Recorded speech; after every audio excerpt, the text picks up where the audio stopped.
Last week, Wayanad witnessed the biggest ever landslide that has ever happened in Kerala. It affected four very beautiful villages of Mundakai, Churamala, Attamala and Nolpura. Over 180 people were found dead and it's still counting, and over 200 people have been injured. A similar landslide happened in Wayanad in 2018 in the village that wiped out an entire village in Maypadi. All of these places have been mentioned in the Madhav Gadgil report, which is the study aimed towards conservation of Western Ghats. Now, every time when there is a landslide or a flash flood and people are affected, we talk about the Madhav Gadgil report, also called as the Western Ghats Ecology Expert Panel Report. It was a comprehensive study done in 2011 on the issues and the challenges and problems affecting the Western Ghats and very detailed, extensive range of solutions to tackle them. But the Kerala state government and also all the governments ignored it and basically said that it was not really a fact-finding endeavor. Rather, they appointed a new committee which gave a new report which is called the Kasturi Rangan report that was more lenient on carrying out infrastructure and developmental projects along the Western Ghats. But as is very clear now, nature doesn't care about human conveniences, especially political conveniences and aspirations. Ever since 2018, people have been losing their lives to landslides and flash floods, especially in Kerala. From 2018 to 2020, there has been heavy rainfall during every monsoon season, which is attributed to the climate change. And this deluge has led to a recurring flood situation along with landslides. But last year we did not get much rain or any rain because of the El Nino phenomenon, but that has changed now, and once again we are getting heavy rainfall this year, which is now bringing up the fear of having to face another flood situation. Well, we will know about that by mid of August. Kerala is also a state that sees a lot of human-animal conflicts, especially near the forest and the ecologically significant places of the Western Ghats. All of this shows significant ecological imbalance that we are experiencing in the state. I don't know if you guys have been to Kerala. It's a beautiful place with mountains and forests and lakes and rivers and the ocean. The beauty of Western Ghats is unparalleled. But are we able enough to preserve and conserve this natural treasure? Well, we don't seem to do it any justice, as is evident from all these natural disasters and human-animal conflicts. The composition of the Western Ghats, which is important to the conservation of it, are very complex. Experts say that heavy rainfall, changes in land use and land cover, and the disruption of forest cover in the Western Ghats are the leading causes of these natural disasters. Now, if you look at it, there is only one factor that is not in our control, which is heavy rainfall. The other two can easily be controlled. Reading from Wikipedia, the Western Ghats was formed during the breakup of the supercontinent of Gondwana. The mountains came along the west coast of India somewhere in the late Jurassic and early Cretaceous periods, when India separated from the African continent. The mountain range is divided into three parts. Now, the soil cover or the composition of the soil in Western Ghats is very important in understanding the landslides. The hilly area of the entire state of Kerala is characterized by a thin veneer of unconsolidated soil resting above the massive Precambrian crystalline rock. except for plateau regions like Munnar and Nelliyambad. Basically means that the soil is just sitting on top of the rock, which is kept together by a lot of factors, which we will now discuss. The glide plane, which means the plane through which the soil just breaks away, of the landslides will be the contact plane of these two litho units, that is the rock and the soil. Therefore, wherever the landslide occurs, the bedrock will be exposed. Therefore, understanding the landslide susceptibility, the soil thickness of the area, and the saturation capacity of the soil column all are very important. So, anthropogenic or human causes are very significant in causing these landslides. Once again, multiple studies have said that the main trigger of landslides in central Western Ghats is due to the high intensity or prolonged rainfall coupled with large-scale land cover changes in the ecologically fragile regions. Land use or land cover changes leading to land degradation and make hill slopes more susceptible to instability.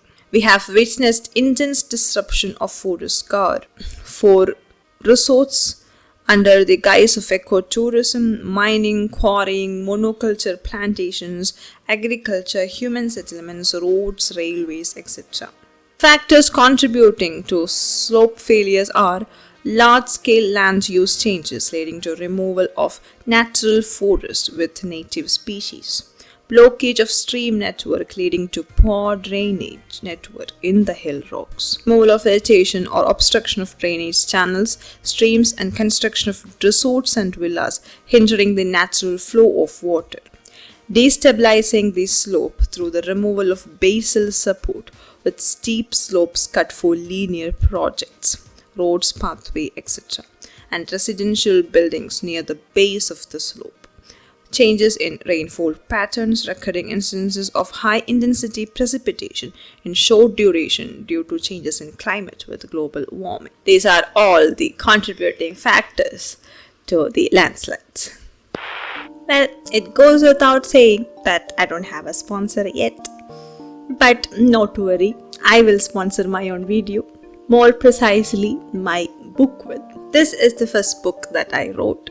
It's a realistic fiction novel about 4 teens in a city enmeshed in a life of drugs, love, violence, and chaos. A tale of isolation and desperation one feels among known strangers in an unknown city. Well, this book is available on Amazon and Flipkart. The links will be in the description. I will also share the link to the video trailer of the book. So check them out. And now back to the video. I'm sure I don't have to tell you how the large-scale infrastructure projects like roads and housing projects and large resorts and parks and 5-star hotels and also mining would affect such an ecologically sensitive region. And the tragedy of Arjun, the truck driver who was lost in a landslide along with his truck, is a great example of how the building of roads take away the basal support of these steep slopes, which then lead to the entire soil from the top just falling down. Now there is farming, which is a bit more complex to understand. The main kind of agriculture in the hilly regions, especially in Kerala, are now cash crops like tea, coffee, rubber, which all started during the British Raj or after independence. These are all very unscientific way of farming that harms the Western Ghats. They all employ terrace farming, which is basically cutting the mountain. Then they use another technique of cultivation which is called slow-to tapping, which basically means just oozing out all the resin out of the rubber trees until it is dead basically, and then they just cut it off. We saw how the soil is in the Western Ghats before. So when these mountains go bald, there is nothing holding the soil together.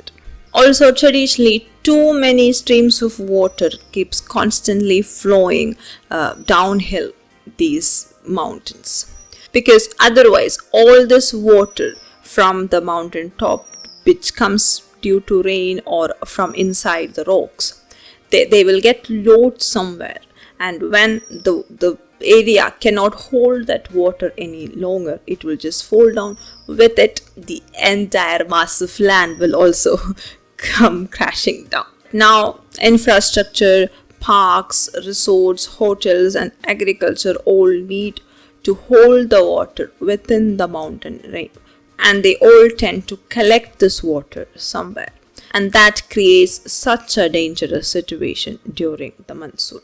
Now, we had warnings of all of this more than a decade ago. So the question really is, what did we do about it?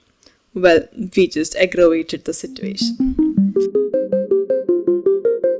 Gadgil report identifies 15 districts in Kerala as extremely ecologically sensitive zones, which needs to be completely protected.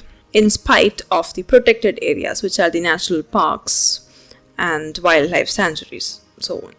And there have been all of these places that were termed as ecologically sensitive localities, where there need to be extensive field study and comprehensive studies done before even understanding what needs to be done to conserve the nature and the human-nature relationships there.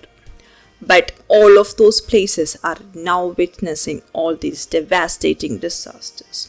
It really shows the neglect and ignorance from the part of the consecutive governments in Kerala.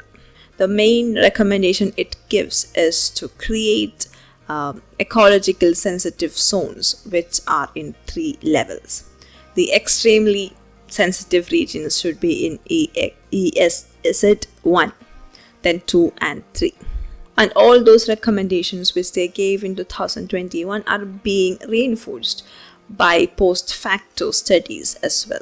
That is, no mining, no infrastructure, no monocultures, that is the cultivation of just one crop, no GM crops, conserving the forest cover and maintaining the natural forest ecosystem that has been there, afforestation, eco-friendly homes, green homes, eco-friendly infrastructure, so on.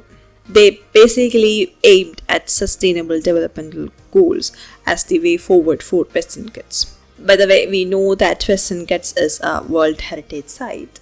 The Madhav Gadgil report recommends setting up the Western Ghats Ecological Authority as a project body just designated entirely to the conservation and development, sustainable development of Western Ghats, aimed at promoting development in the context of conservation.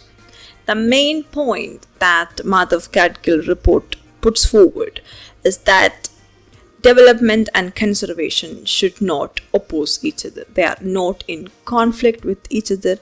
Rather, development can happen in the context of conservation.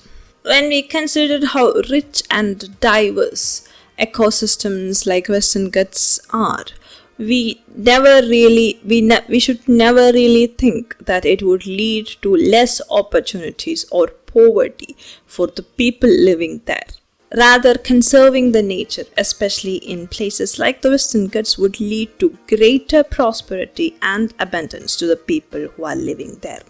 It just means that you have to be more responsible, less lazy, and much more innovative. When people say that conservation means no development, they basically say that they are either stupid enough or not responsible enough to find the right solutions. Many ecologically sensitive places in the world have been rich treasure troves of resources.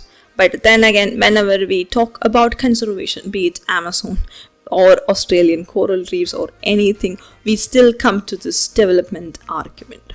I am pretty sure that human beings across the world have already mastered eco buildings and green homes to cohabit peacefully and harmoniously with nature. It's just about understanding and using those technologies. Do you think that the governments or NGOs or whoever will do anything regarding this devastating situation of the Western Ghats? Or are we going to let the Western Ghats, one of the most beautiful biodiverse lands, to just die off? Let me know in the comment section.